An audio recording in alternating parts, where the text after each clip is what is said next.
What's up everybody? Welcome back to my channel, the best place for hardworking millennials to learn more about career soft skills.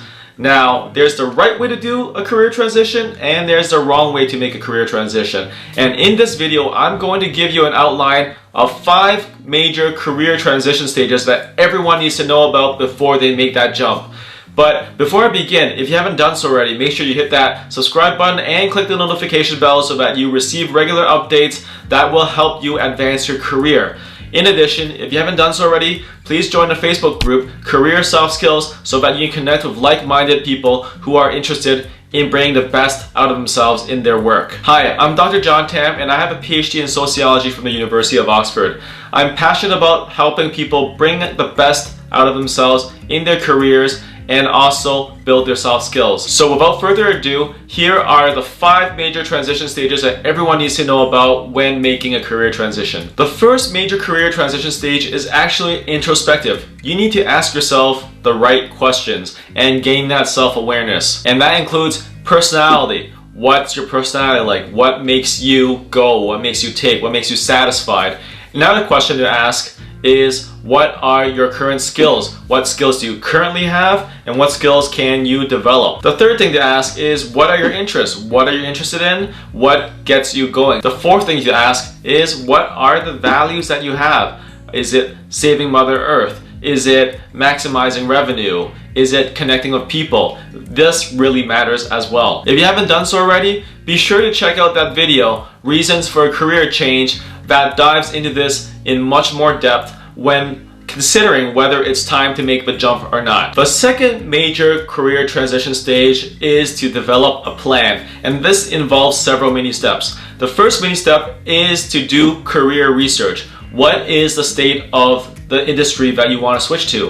What is the function in that industry that you want to do? And also, what is the typical progression? So you start as a junior, then what's a senior like, and then what's a management role like?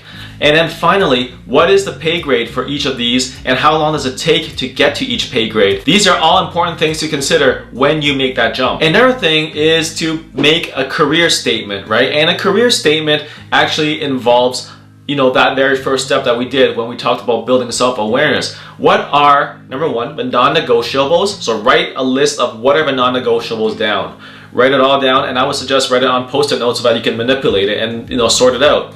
The second thing that you can write down is preferables. What are things that are really important but you can go without? And the third thing is, what are the bonuses? What are things that it would be sweet to have but it really isn't that big of a deal? And once you write that list down of things that are non-negotiable, things that are preferable, and things that are, oh, okay, it's pretty nice, then you put it down on post-it notes and you manipulate it and you sort it out. What are these things that you absolutely must have in your job?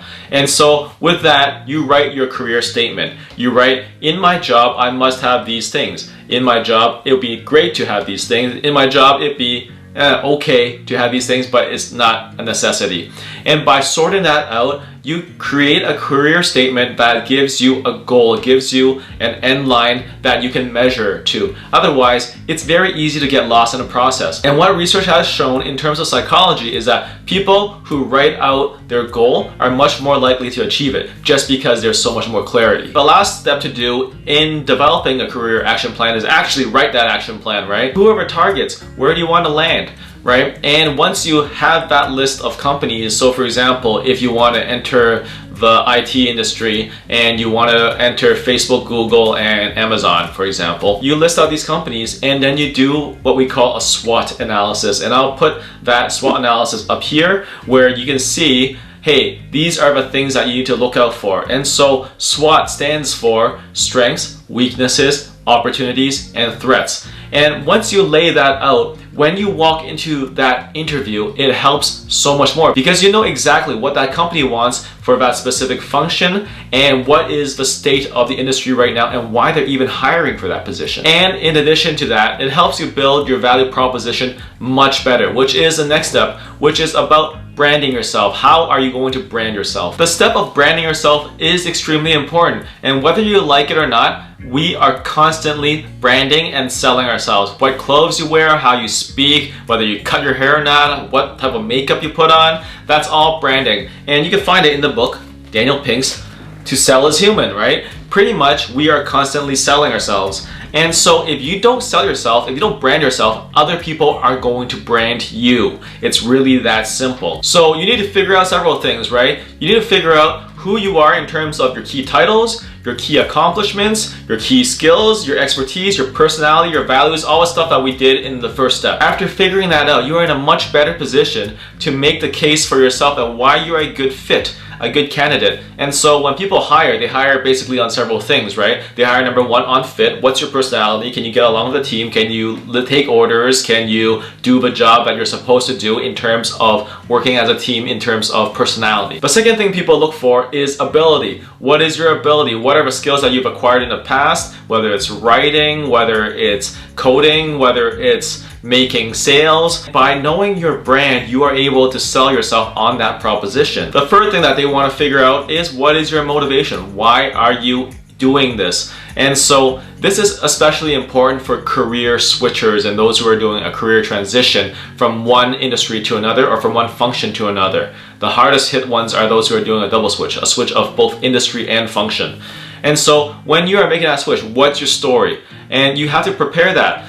So for example, if you want to go from marketing to HR, you will have to justify that, and you can't just say like, because I feel like it. Because why would anybody take a chance on someone who just makes a huge decision just because they felt like it, right? So building that story and saying something like, hey, at one point in time I was doing this, and then I got involved in a project in HR with another department. I started doing some of the things that they're doing, picked up bits and pieces, and I found it really interesting. And because it's interesting, I started to learn more about it. I studied about it in my own time, and I realized, hey, this is something I really want to do. I'm much more passionate about this, and this is something I want to grow in. Once you prepare this kind of story and you're able to tell it in a convincing manner, it's much more easier to convince someone to take a chance on you, especially if you're doing a career switch. And so, yes, tell them your story, but also acknowledge why do they care. And that goes back to the SWOT analysis I was talking about earlier, right? What's the value you're going to bring?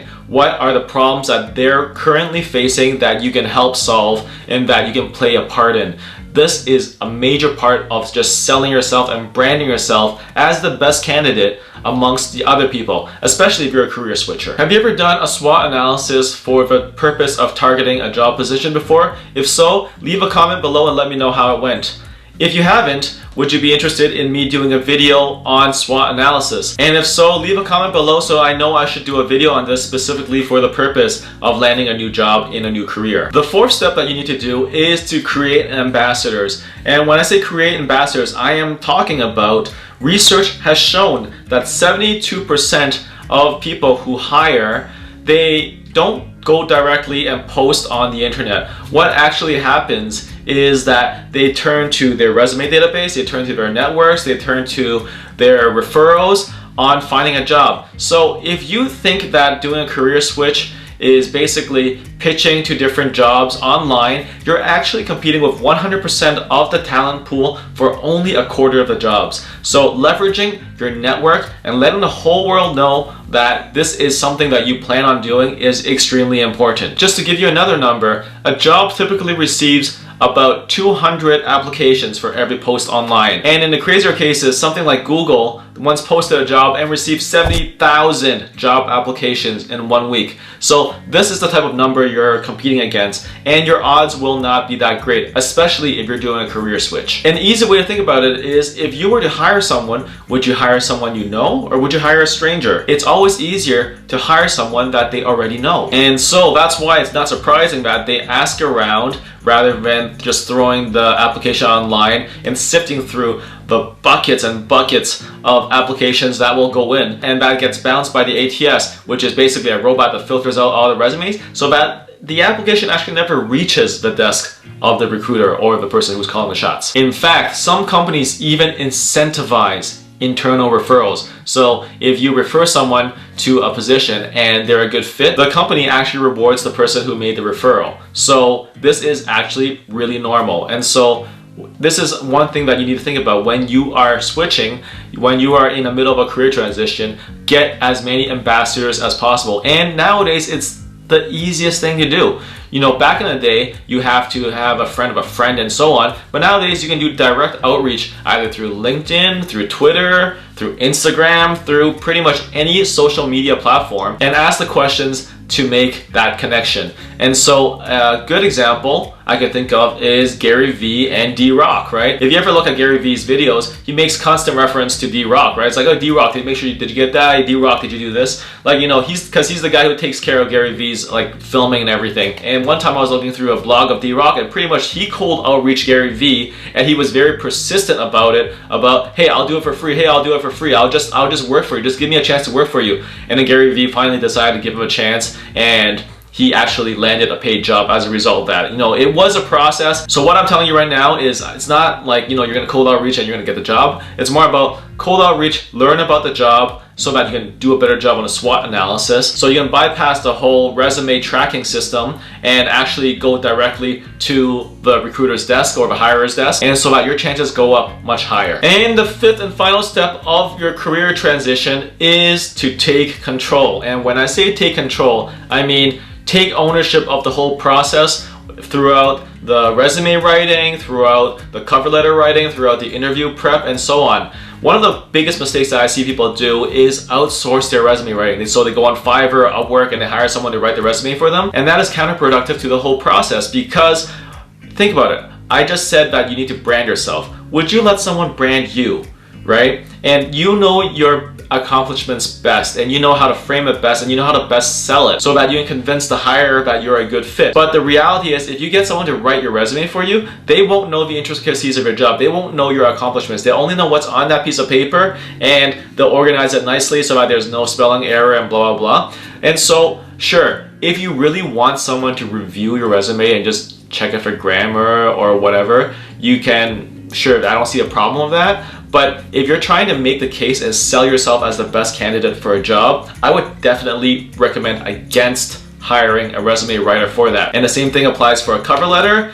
and well, that guy can't interview for you, so there's that as well. Eventually, you need to do the interview yourself. And so the best preparation and the best case building for that is really the resume and the cover letter process. Also, you want to brush up your LinkedIn profile, and this is something that is now a necessity. Everybody is on LinkedIn looking at job candidates, and so definitely LinkedIn is something that you want to brush up, and also clean up your other social media stuff. So if it's like Instagram or Facebook or anything else that you have out there that you feel is not going to make you a good candidate, you really need to clean that up, because now recruiters are looking at those places. And so by taking control and controlling the resume, cover letter, online portfolio, online presence, and the interview process, you have to create it so that the brand story is consistent. And so remember, like I said in the previous phase, it's all about branding. So creating that brand and make sure it's consistent throughout each step is essential. Also, make sure you control the language so that it's trade specific, and you also need to have the mindset for a long grind, because anything good is never easy. And so I would definitely recommend you to check out the career change mindset video that I'll post in the cards above or in the description below, and definitely check that out because it's going to be a grind. So if you're ready to make a career change, make sure you go and download the resource I have below called How to Find Your Ideal Career, 4 Easy Steps, and so that you can actually find your ideal career. And also, take that personality test. I mentioned personality is a very important part. There's a free personality test that I offer on my website, so click the link below and take the free personality test as well. And if you haven't done so already, make sure you join the Facebook group Career Soft Skills so that you can receive regular updates and connect with other like-minded millennials. Because remember, like I said, connection and networking is a major part of finding jobs nowadays. And the best way to do it is actually talk to people who are going through the same things. In my next video, I'm going to be talking about the benefits of having a career coach guide this career transition process. So if you haven't done so already, make sure you click the subscribe and hit the notification bell so that you can receive an update when it comes out. If you like this video, be sure to click the like button and also share with your family and friends if you found it valuable. Like always, take care, and I'll see you next time.